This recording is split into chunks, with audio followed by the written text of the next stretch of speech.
professeurs.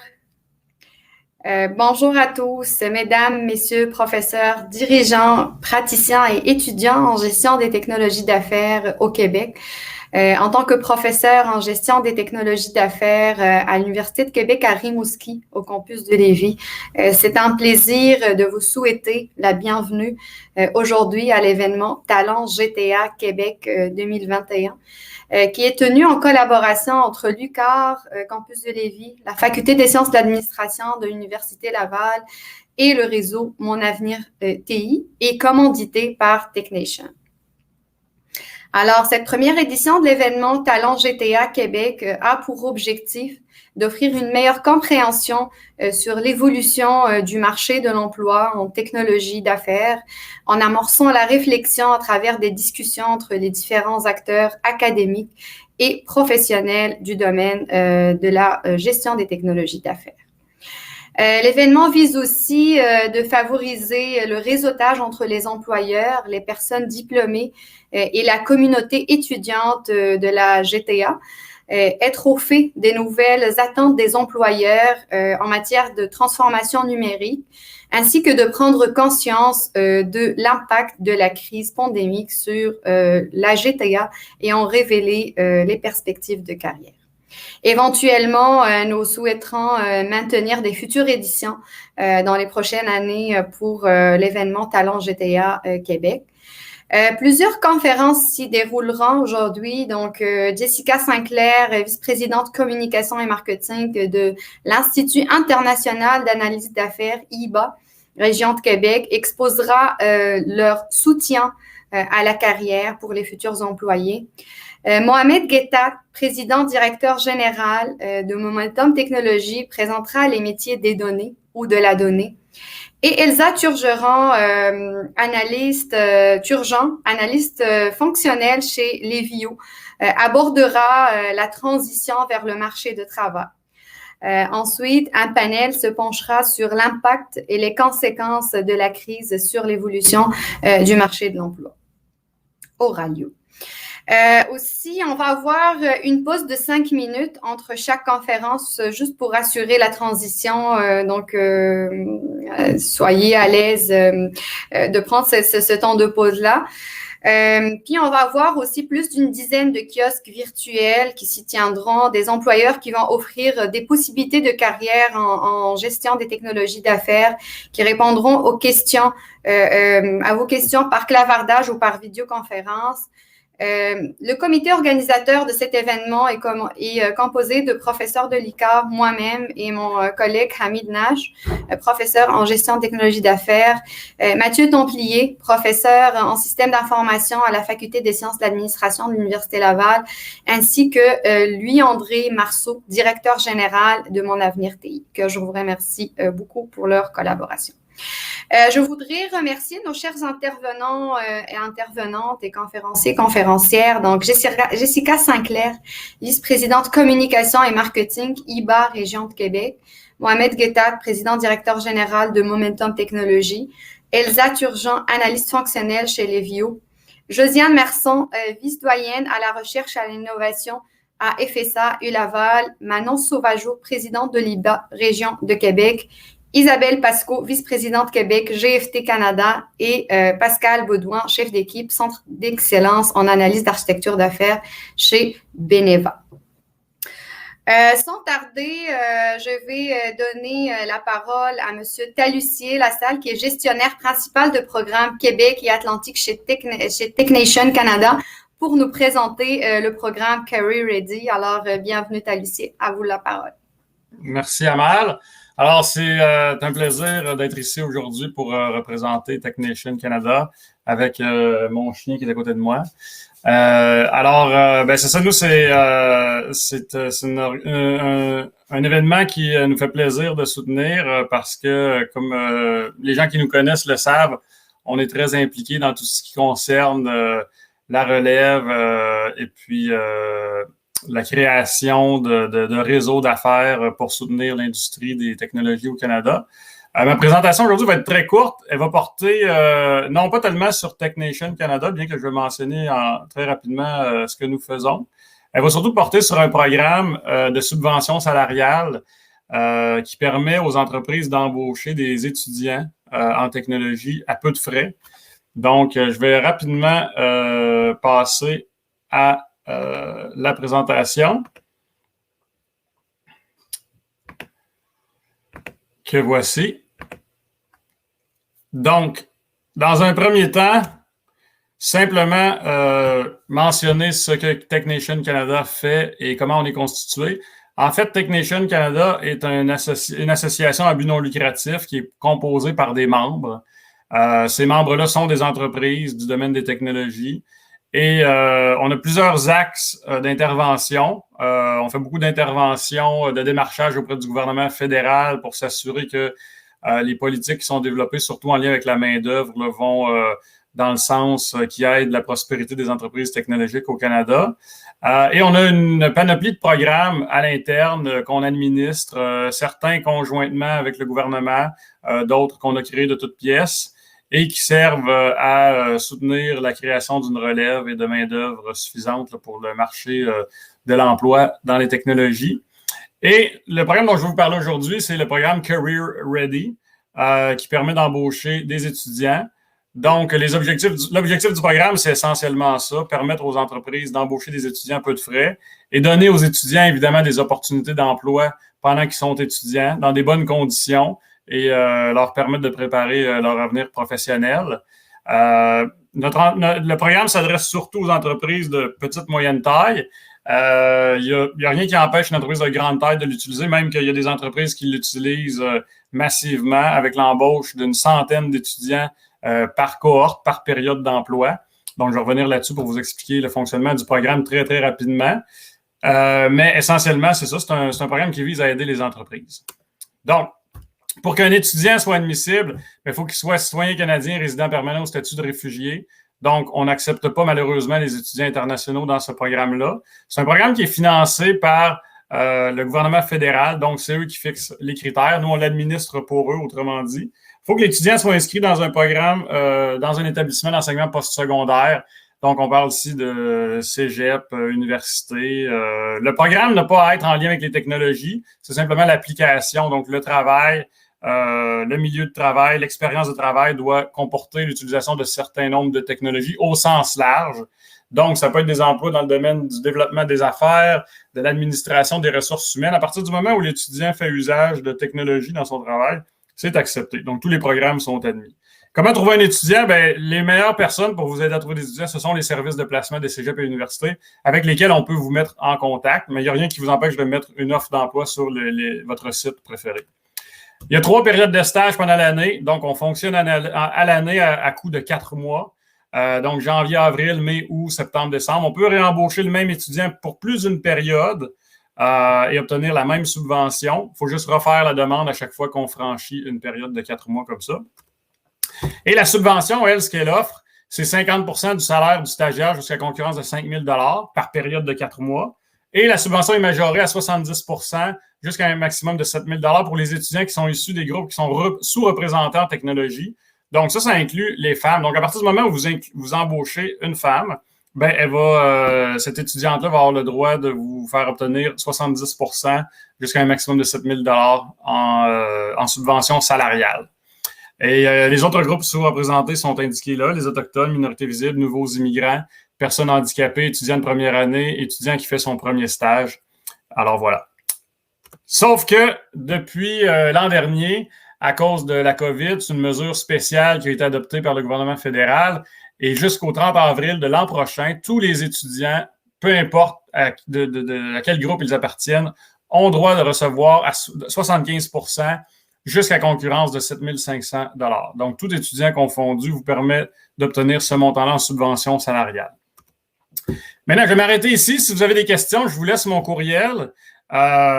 Vous pouvez me contacter à tout moment pour que je vous aide à comprendre le programme, à l'utiliser. Si vous êtes employeur, bien évidemment, c'est une belle opportunité d'embaucher des étudiants, de leur faire vivre une belle expérience et à peu de frais. Si vous êtes étudiant, ça peut aussi être une façon d'aller voir des employeurs et de leur dire, bien, regardez, moi, je suis qualifié pour ce programme-là, c'est très facile. J'ai un statut de citoyenneté, je suis inscrit dans un programme, dans un établissement postsecondaire, donc je suis éligible à ça. Si vous m'embauchez, je viens avec une subvention salariale substantielle. Donc, une excellente façon de débloquer des opportunités d'emploi. Donc, je vous laisse là-dessus. Comme je vous le dis, s'il y a des questions ou quoi que ce soit, ça va me faire plaisir d'y répondre plus tard durant la journée. Merci. Merci beaucoup, Talussier. À mon tour de vous souhaiter la bienvenue. Mon nom est Louis-André Marceau. Je suis le directeur général de Mon Avenir TI. Je suis vraiment très content de faire partie de cet événement-là et j'aimerais remercier à mon tour Amal Marzouki, Amine Nak et Mathieu Templier de l'Université Laval et de l'UQAR pour avoir pensé à cette initiative-là, regroupant les deux programmes, mais aussi invitant les autres étudiants en analyse d'affaires dans les programmes de GTA, qu'ils soient de Concordia, de l'UQTR, de l'ETS. J'espère qu'on a des représentants de toutes les universités. Je suis vraiment content parce que la fonction d'analyse d'affaires, c'est malheureusement une fonction méconnue et je pense une fonction extrêmement importante qui gagne en importance d'année en année avec le virage numérique que toute la société fait. Il est important d'avoir des gens qui combinent les compétences d'affaires et après ça, de faire les choix technologiques qui peuvent résoudre des problèmes parce que on doit penser qu'en technologie, on est là notamment au service de notre clientèle, au service des affaires. Fait qu'avant de penser mettre une solution technologique, on doit comprendre qu'est-ce qu'on cherche à régler. Donc, ça nous prend des analystes d'affaires qui combinent ces compétences-là. Fait que c'est une mission extrêmement importante. Malheureusement, le titre est un peu obscur. Peut-être que si on avait un titre qui finissait en OG comme cardiologue, pneumologue et les titres qu'on utilise en médecine, ça ajouterait à la notoriété, mais je pense que ce type d'événement-là va certainement aider à créer une meilleure notoriété pour la fonction d'analyste d'affaires. J'aimerais vous partager rapidement qui on est, Mon Avenir TI, parce que c'est un écosystème unique qu'on a à Québec. Donc, je vous amène à partager ma petite présentation et de lancer le diaporama. Donc, Mon Avenir TU, c'est 62 sociétés membres qui se sont mis ensemble pour collectivement dire à notre relève, on a besoin de ressources compétentes et qualifiées et on veut développer le talent dans la région. On sait qu'en technologie, on a énormément de postes ouverts. On fait appel à le recrutement international, notamment. Donc, on a beaucoup d'opportunités, puis notamment les opportunités en analyse d'affaires sont extrêmement importantes. Dans ce groupe-là, où je suis bien fier de notre équipe, c'est qu'on représente vraiment l'écosystème des technologies, dans le sens qu'on a autant toutes les grandes compagnies d'assurance de la région, le gouvernement du Québec, mais aussi des joueurs, soit des joueurs spécialisés en sécurité, en développement d'applications, les gens du jeu vidéo avec Ubisoft, autant les gens d'applications mobiles avec Mirego, intelligence d'affaires avec les Coveo, et je pourrais toutes vous les nommer. Mais ce qui est vraiment extraordinaire dans cet écosystème-là, c'est 62 compagnies qui rendent leurs ressources disponibles pour mieux faire connaître les opportunités en technologie de l'information. Et puis, on travaille conjointement avec les maisons d'enseignement. J'ai eu la chance, là, depuis le début de la session scolaire, de faire le tour des programmes de cégep et d'université. On veut augmenter, passer vraiment vers un plan de réussite, mieux préparer les étudiants au marché du travail. Donc, travailler conjointement avec les maisons d'enseignement et avec les étudiants pour bonifier cet écosystème-là. On a conclu un partenariat où on devient le parrain de l'ASETIN, l'Association des étudiants d'informatique de l'Université Laval. Puis je serais bien heureux de voir des associations très actives du côté GTA qui pourraient se créer avec les universités, là, notamment à l'UQAR et à l'Université Laval, pour qu'on puisse collaborer ensemble. J'ai aussi le goût de vous partager un petit message qui on cherche en technologie, puis particulièrement en analyse d'affaires. Puis je peux comprendre pour les étudiants qu'il y a une certaine réserve ou un peu un sentiment d'imposteur de dire, ben, je sors de l'université, je ne suis ni spécialiste technologique ou ni spécialiste en technologie.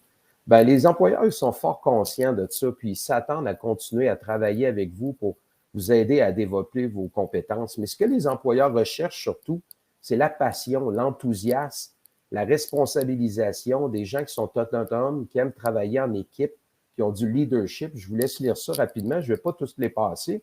Et ça me déçoit un peu quand j'entends, je vais vous donner un exemple de la restauration rapide, mais qu'on entend qu'il y a des gens qui engagent du personnel, puis que les nouveaux employés ne se présentent pas au travail et n'ont même pas la politesse d'appeler.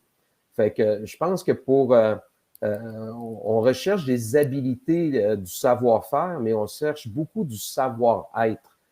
Puis c'est important de retenir ça. Puis une petite blague, et là, je suis aussi le graphiste de mon avenir TI, fait qu'excusez-moi pour les effets visuels un peu cucu, vous allez me dire, mais vous allez vous faire engager pour votre savoir-faire. Mais ce qui va vous amener à vous faire congédier, c'est souvent votre attitude. Fait que si vous regardez à travers les caractéristiques qu'on recherche, ben, c'est les caractéristiques des gens avec une attitude exceptionnelle, avec qui on aime travailler, avec qui on veut résoudre des problèmes ensemble. Fait que c'est ce que je voulais vous partager d'entrée de jeu, sans vouloir prendre plus de temps au niveau de la conférence. Je vais vous revenir tantôt avec mon amie Elsa Turgeon de Lévio, on va justement discuter le partage de comment la transition se fait pour un étudiant vers le marché du travail, son expérience. Mais entre-temps, je passe la parole à mon amie Jessica de l'IIBA de Québec, qui va nous parler justement des services de l'IIBA. Merci beaucoup et à toi, Jessica. Merci Louis-André. Salut tout le monde. Louis-André m'a bien présenté. Jessica Saint-Clair, je suis vice-présidente aux communications de l'IIBA à Québec. Puis, je suis aussi analyste d'affaires pour Bell. Donc, je vous partage ma présentation.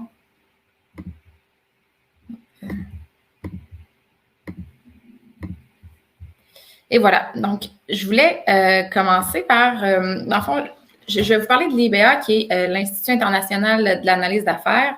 Mais avant, je vais vous faire un petit aperçu de ce qu'est l'analyse d'affaires. Vous devez certainement en avoir une bonne idée.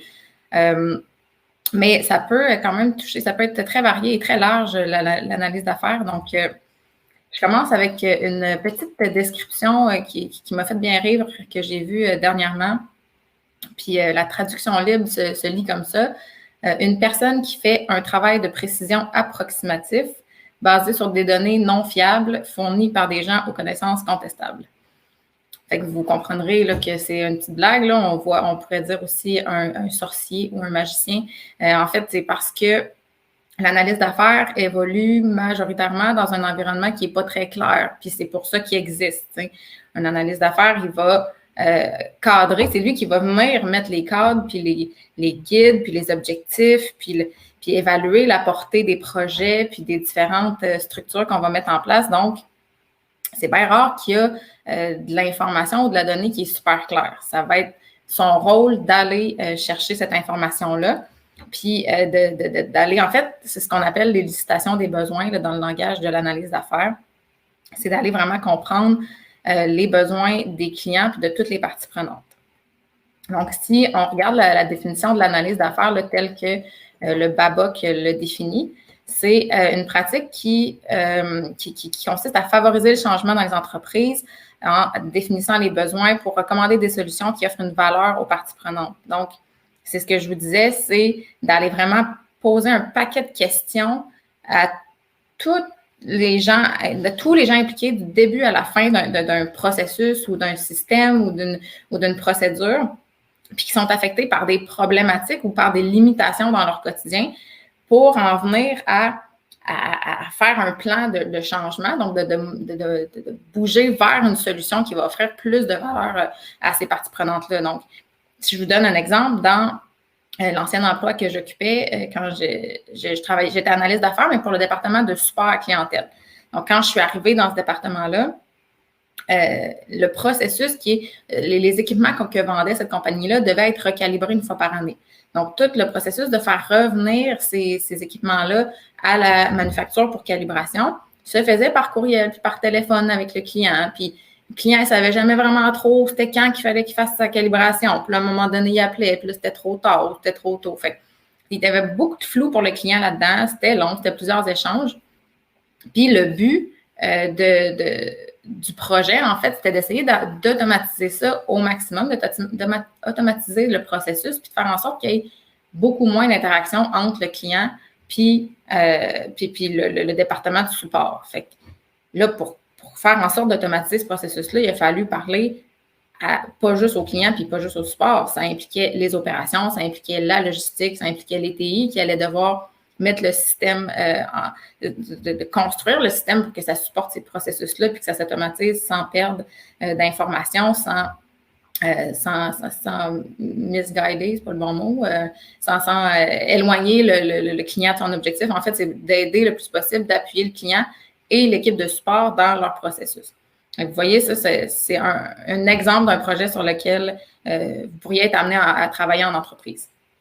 Puis, c'est très, très large. Un analyste d'affaires ne va pas toujours s'appeler un analyste d'affaires dans une entreprise.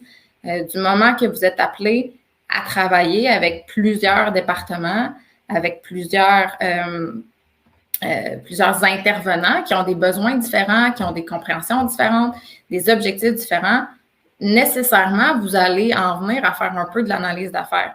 Donc, c'est pas parce que je ne sais pas c'est quoi vos ambitions de carrière présentement. Peut-être que vous ne pensez pas à devenir un analyste d'affaires à proprement parler, mais certainement qu'à un moment donné dans votre carrière, si vous restez dans les technologies, vous allez finir par en faire un peu. Donc, ça peut toujours être intéressant de garder un œil ouvert sur ces connaissances-là puis de les ajouter, en fait, dans son bagage puis dans ses outils. Donc, les compétences que ça prend pour être un analyste d'affaires, ben, c'est bien évident que si ça prend un raisonnement analytique, ça en prend plein de compétences. Comme tous les métiers, il y a souvent une orientation focusée beaucoup sur la communication. Évidemment, puisque vous devez parler à une panoplie de gens différents, avec des besoins différents, puis avec des compréhensions différentes aussi de la réalité. Il faut être bon communicateur, il ne faut pas hésiter à poser des questions, la même question, plusieurs fois aux mêmes personnes parce que les besoins évoluent, les besoins changent en cours de route. Un projet, c'est la majorité du temps très long.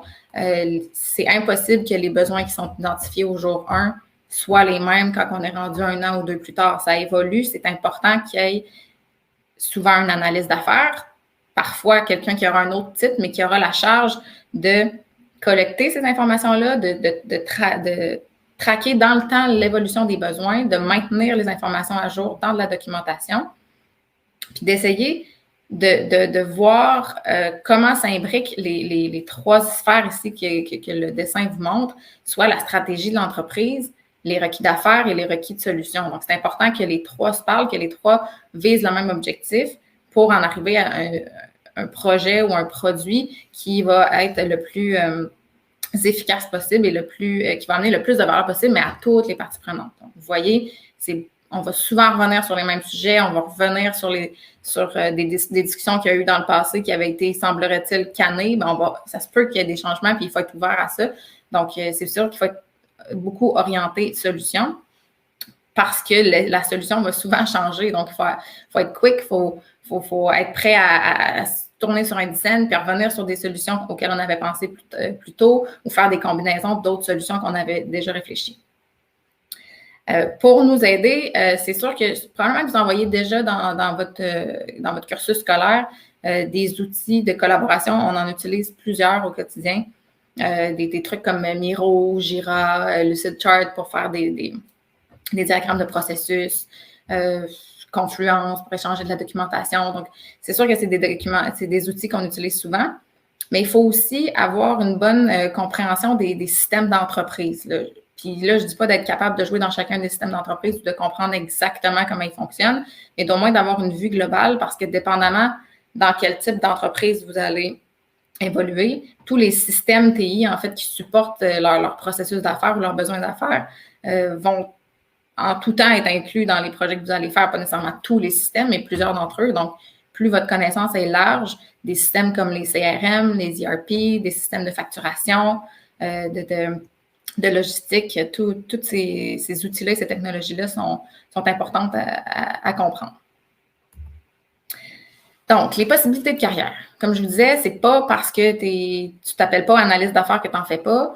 Là, je vous ai sorti une liste de ceux qui sont souvent un petit peu plus proches de l'analyse d'affaires en tant que telle, pure et dure. Analyse de données, de processus, chargé de projet, product owner. C'est des termes qu'on entend souvent, mais ce n'est pas exclusivement ces carrières-là qui existent. Vous pouvez prendre souvent, ça va être 2 orientations, là, plutôt soit technologie, soit affaires. L'exemple que je vous donnais tantôt dans mon ancien emploi, j'étais du côté service à la clientèle, fait que ça, c'est plutôt considéré comme affaires, mais c'est sûr que j'étais beaucoup en relation avec toute l'équipe DTI pour mettre en place le portail de soutien à la clientèle. Donc là, ça devient aussi un peu techno à la limite. On faisait beaucoup d'analyse de données aussi. Donc, vous voyez, ça joue un peu dans la technologie.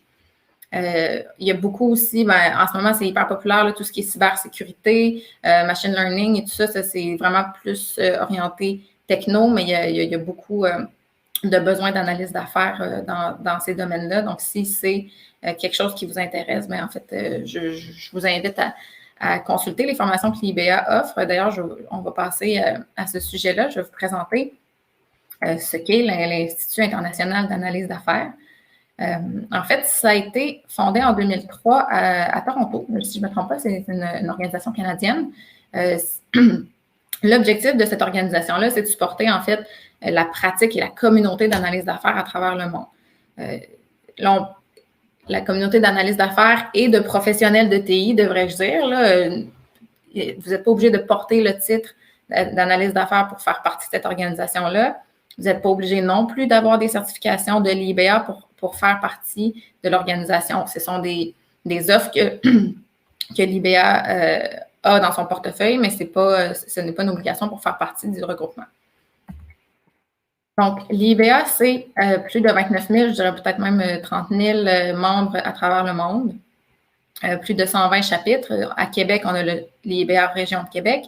Il y a un chapitre aussi à Montréal et un chapitre Ottawa-Outaouais. Je dirais que c'est les 3 chapitres qui sont probablement les plus proches de vous, là, avec lesquels vous risquez d'être plus en contact. Évidemment, l'organisation, qui est une organisation à but non lucratif, a beaucoup de membres corporatifs. Donc, ce sont un peu comme Louis-André présentait avec Mon Avenir TI, c'est des entreprises qui vont aller faire des partenariats avec l'IBA ou des sponsorships pour aller recruter des gens, puis faire, en fait, c'est surtout au niveau du recrutement et aussi de la formation puis de l'appui au développement des carrières. Évidemment aussi, il y a des formateurs certifiés, en fait, là, qui peuvent donner des formations qui sont reliées aux différentes certifications de l'IBA. Il y en a plusieurs à travers le monde. Si jamais vous vous intéressez plus particulièrement à ceux qui existent dans la région de Québec, je vous invite à me contacter ou à contacter l'IBA de région de Québec. Là, on pourra vous guider. Donc, comme je vous mentionnais tantôt, le BABOK, c'est le corpus de connaissances des analyses d'affaires. C'est un livre qui est vraiment complet, qui parle de tous les concepts principaux là, de l'analyse d'affaires, des concepts qui se suivent, mais qui ne se suivent pas en réalité. Je veux dire, c'est des concepts qui vont se mélanger à travers un projet qui sont tous interreliés et qui ont toutes de l'influence les uns sur les autres. On va parler de l'élicitation des besoins, de l'analyse de la stratégie, des différentes techniques à utiliser pour aller collecter les besoins, les maintenir dans le temps aussi, puis de les faire évoluer avec les solutions là, que l'équipe de projet va faire évoluer. Ici, c'est un petit portrait des différentes certifications que l'IBA vous offre. Il y a l'air d'avoir une animation que je n'avais pas vue. Voilà. Donc, on parle des certifications plus fondamentales. Ça veut dire plus orientées vraiment à analyse d'affaires. Donc, on a le niveau d'entrée qui ne demande pas d'heures d'expérience à proprement parler, mais qui va demander un certain niveau de formation. Donc, il faut prouver qu'on a fait des heures reconnues en analyse d'affaires. Je pense que les universités l'UQAR ou l'Université Laval, ces formations-là sont reconnues. Donc, les heures que vous faites dans vos cours peuvent être comptabilisées au niveau de l'évaluation de votre certification. Mais évidemment, ça vient avec un examen qui porte sur le BABOK dont je vous parlais juste avant. C'est pas simple, c'est pas facile, ces certifications-là. Puis, ça démontre vraiment, il faut être investi là, dans cette certification-là pour la passer.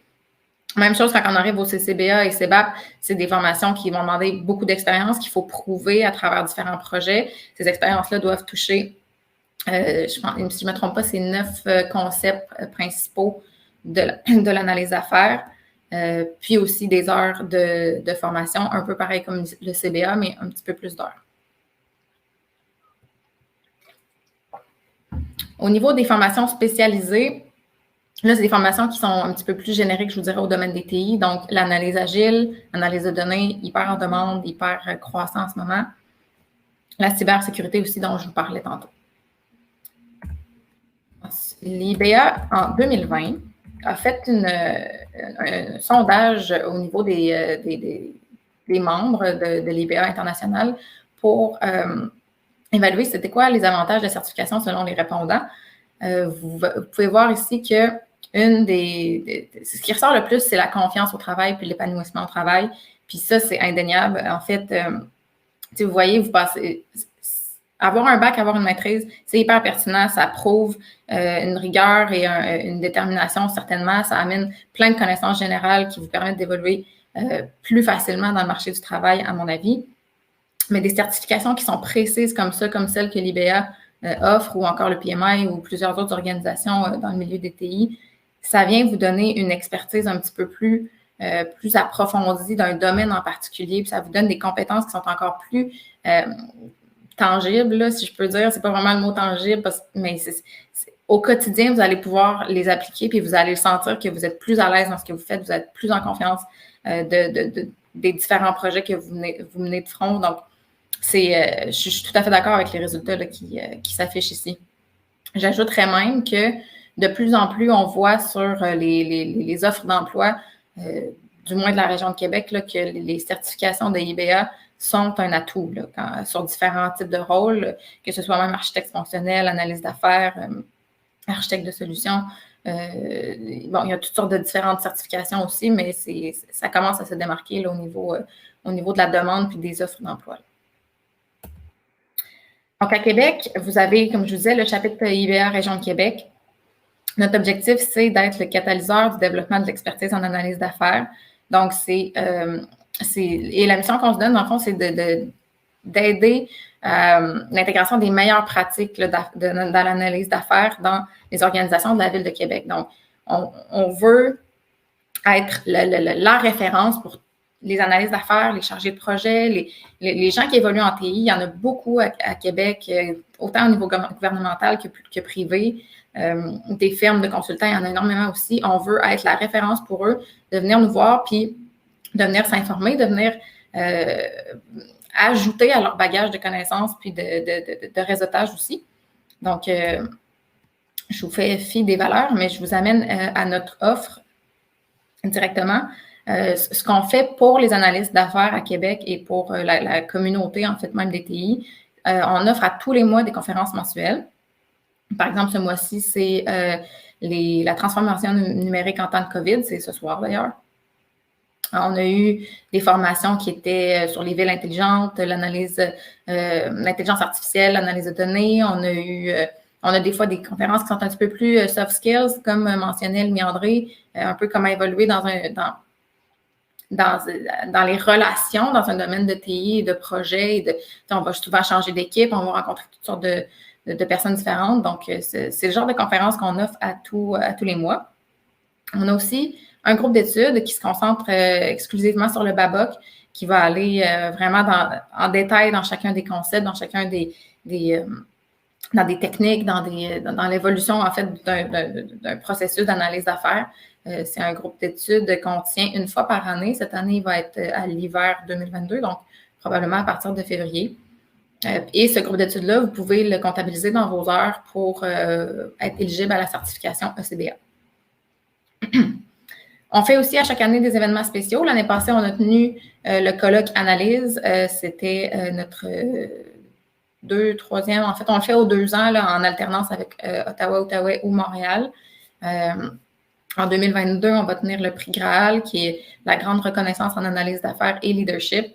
Donc, c'est des événements qu'on organise je dirais, annuellement, on a presque un gros événement comme ça par année. Et évidemment, plusieurs événements de réseautage. Là, avec la COVID, ça a été moins facile.